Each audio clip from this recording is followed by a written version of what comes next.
Welcome to Empower and Evolve, and I'm your host, Dunstan, and thanks for coming into today's episode. Now, this podcast is designed for those looking to break free from stagnation and enhance their well-being through actionable insights and inspiring stories. So you'd never miss an episode, hit that follow button and follow us through our social media accounts. Now, if you find value in our discussions, consider sharing this podcast with friends who you think might benefit listening today. Now let's get started on this journey of empowerment and transformation.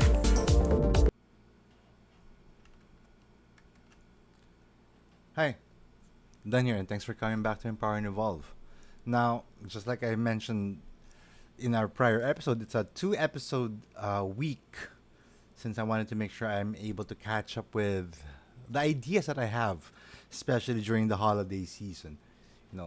When you talk about holidays, it's a perfect opportunity to connect with others, share kindness and create lasting memories. I mean, these just connects itself in the idea of, how do you actually spread joy during the Christmas time, or for those non-Catholics, the holiday season. Now, there's a lot of things when you talk about joy, and a lot of people interchange joy and happiness, right? So when you say happiness, it's immediate, right? It's something, and normally it's not planned. But when you talk about joy, it has a deeper sense and connection to it. It is deliberate because you want to feel it, you want to internalize it. It's long lasting, or it lasts longer than happiness, because happiness is a burst of emotions, right? Now, as I prepare for this week's content, I actually found a book called The Book of Joy, Lasting Happiness in a Changing World, and it was written by the Dalai Lama, the 14th, and Archbishop Desmond Tutu. And when they were talking about joy, they've identified 8 pillars. And these 8 pillars actually makes a lot of sense. And I'll just run them down for you. I'm not going to dive too much on it. Maybe just grab bits and pieces around it and try to make sense around it, right? So the first pillar is perspective. Number 2 is humility. Third, humor. Fourth, acceptance. Fifth, forgiveness. Sixth, gratitude. Seventh, compassion. Eighth, and the last is generosity. When you think about now those 8 pillars, I can pretty much group them into your mindset, which is, of course, for you to be able to experience joy, you have to have the right perspective, the right mindset, that you want to feel the joy. Just like I mentioned earlier, it is deliberate, right?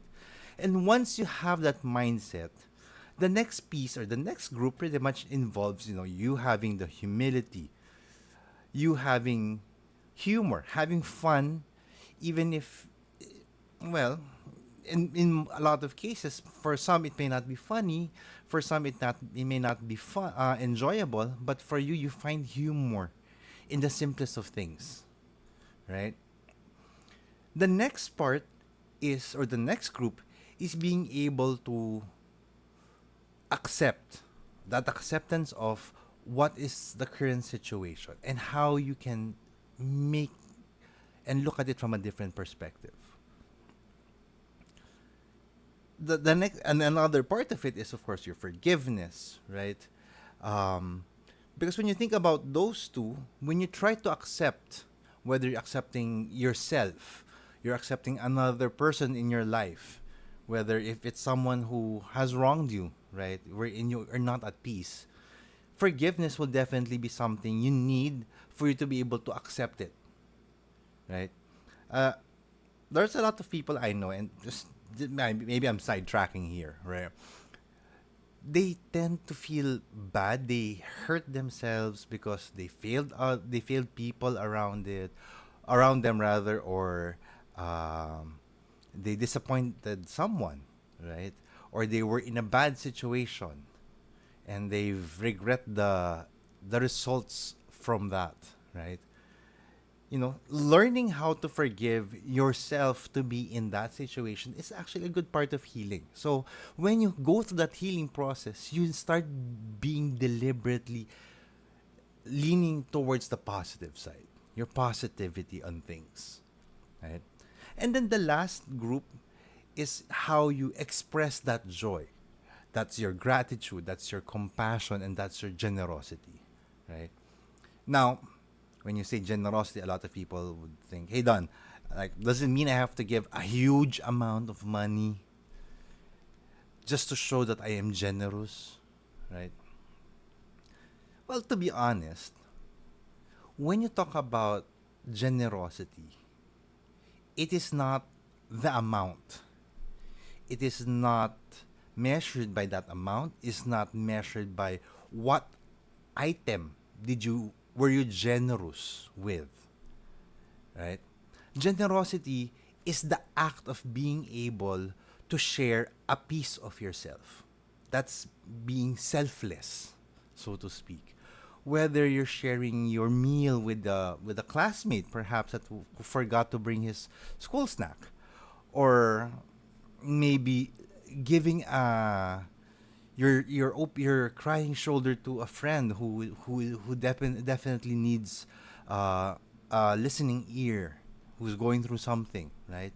You are generous to share a piece of yourself to that person, and that leads to joy because it's deliberate. You're sharing a piece. You're sharing your most basic self, the simplest form of yourself, without the whistles, without the bells, without the flashy lights, without anything that is, I would say, materialistic, right? And that's very insightful. Honestly, I would highly recommend you guys try to find the book called The Book of Joy, Lasting Happiness in a Changing World, written by Dalai Lama the 14th and Archbishop Desmond Tutu. Must read. I highly recommend that.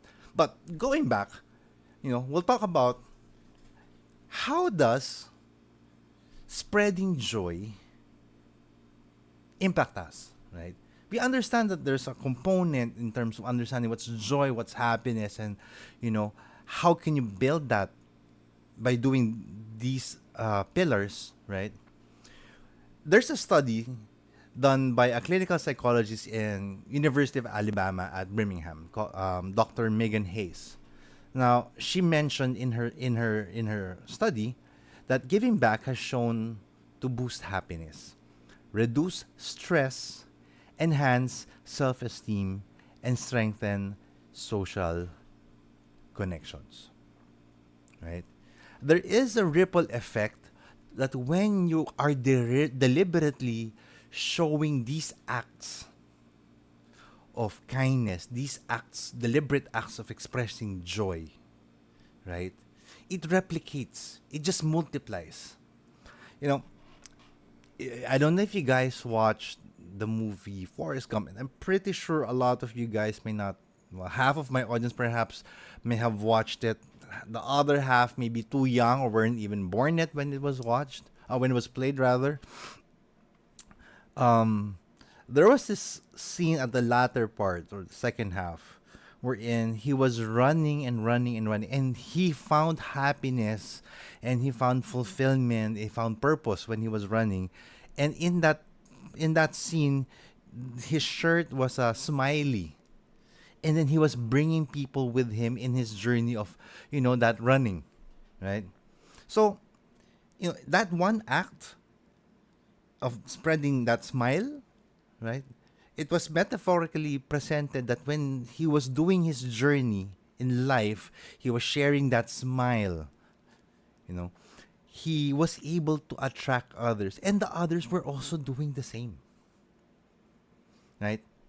Now, just to add to that, an article in the American Psychiatric Association rather, dated February 17 of 2023, stated that in the study from researchers at the University of Ohio, people who with elevated symptoms of depression and anxiety were randomly assigned to engage in acts of kindness, join social activities, or participate in a brief intervention based on cognitive behavioral therapy. Now, all three interventions were found to reduce symptoms, lessen distress, and improve life satisfaction. The acts of kindness, however, show greater benefits for social connection than either of the two interventions. The authors note that the gestures of kindness have distinct benefits versus general social interaction. Acts of kindness may more effectively improve social connection and related dimensions of well-being and prevailing cognitive behavioral therapy techniques, end quote. So, imagine all of the things that the 8 pillars is simply manifested by doing acts of kindness. Now, you might be asking, okay, we've talked about joy, and you're telling me that the best way to spread joy is to spread kindness. Well, that's true. So you might be telling me now, hey, kindness means I have to, well, it's Christmas, of course, so there's a lot of, I mean, I have to spend buying gifts, right? Prepare maybe meals for the homeless, or maybe connecting to local government units for Christmas parties, right? Help engage Christmas parties for the less fortunate. I mean, these are very notable, and I would say the more obvious way of expressing kindness. I mean, I also I haven't been consistent with this, especially during the pandemic. But before the pandemic, during holidays, I would collect funds from my relatives and friends, and I'd spend the whole day cooking spaghetti and making sandwiches for about 50 to 100 families. So I'm making maybe around 20 to 30 kilos of spaghetti, and maybe consuming maybe 10, 15 loaves of bread for sandwiches. And on the 24th or the 23rd, either the 23rd, the 24th, or the 25th, me and my brother and a few friends would go around town where I'm at, and then distribute food. Very tiring, of course. I mean, there's money involved, but it was a thing that I was doing, right? But you don't have to do that just to be able to make the best of your Christmas. How you being able to spread that joy, right?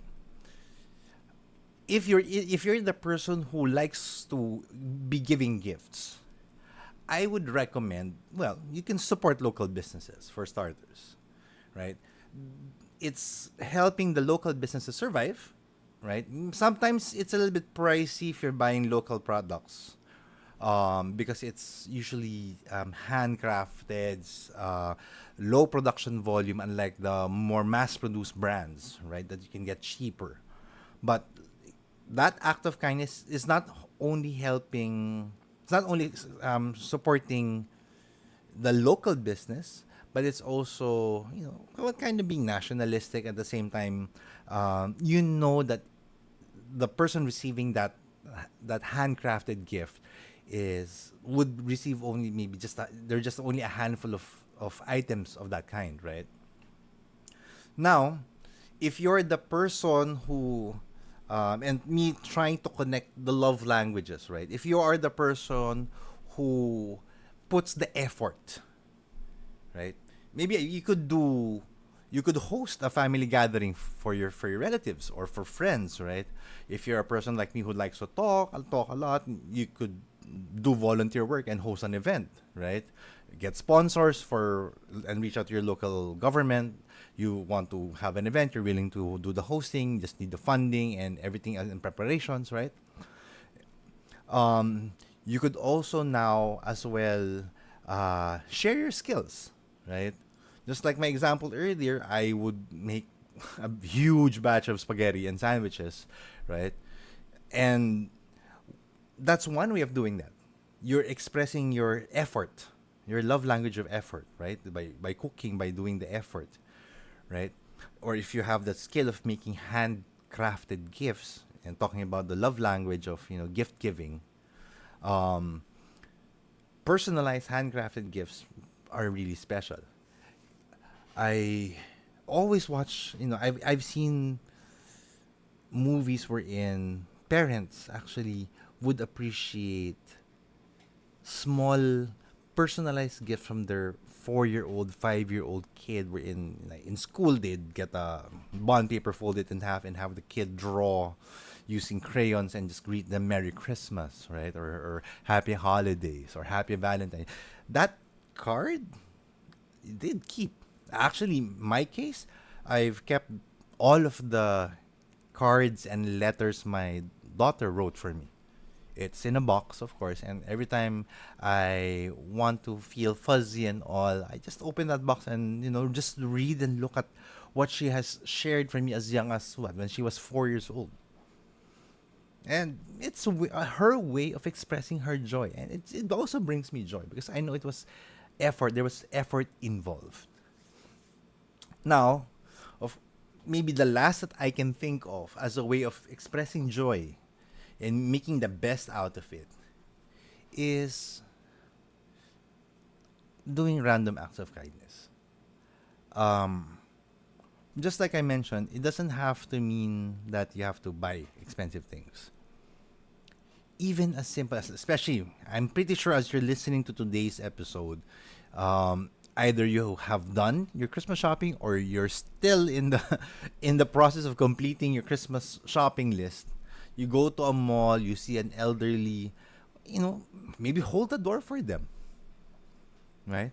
Or even like if you're eating in a restaurant when you're having your dinner with your friends, right? As the waiter, smiles at you because it's their job to smile, right? It's customer service. That random act of kindness of saying thank you and sincerely saying thank you or even smiling back does a lot of things for them. It's a tiring day. They've been pretty much standing the whole 8 hours of their work or almost the whole 8 hours of their work. And them receiving a thank you aside from maybe a tip, right? Means a lot. So it doesn't have to. You don't really have to spend so much when you're trying to show um, joy and you want to spread joy, right? You know, even in the simplest community that you have, which is your family, right? The things that you can do that I mentioned, you can apply that, right? Maybe help your mom wash the dishes, or help the kitchen maybe prep food, or help clean the house, or at least keep your room clean, right? These are small things. Um, but what's important when you think about that kindness, right? That action that you wanna do when you wanna spread the joy is the intent, the why you wanna do it, right? And during this holiday season, you know, I know that not everyone is in the best position of their lives. Some may be going through trials and challenges, and maybe they're just around the corner. You know, People you interact with day in, day out in the office or maybe in the school, right? Showing kindness, showing care, showing compassion. It doesn't require money. It only requires you saying, hey, are you okay? Or maybe just checking up on them. And as long as it's deliberate and that deliberate action has the intent, right, of connecting to people, there's a intent of bridging to another person, right? You sensing that they have a problem, offering that piece of yourself to that other person. By golly, it's more expensive. It's more valuable than giving an expensive bag. or an expensive perfume. Because, yes, money can help buy happiness, but money will not be able to buy you joy. So, with that, thank you so much for listening to today's episode. And remember, here at Empower and Evolve, our goal is to help you become a better version of you. So, with that, stay safe. Catch you next week. Bye for now. Hey, buddy. Thank you for joining us on this transformative journey of empowerment and growth. Now, remember, it's not just about evolving, it's about embracing that incredible power within you to become the best version of yourself. Keep striving for greatness, because together, we can create a world where empowerment knows no bounds. And if you find value in today's episode, please subscribe, rate, and share this podcast with someone who could use that little inspiration.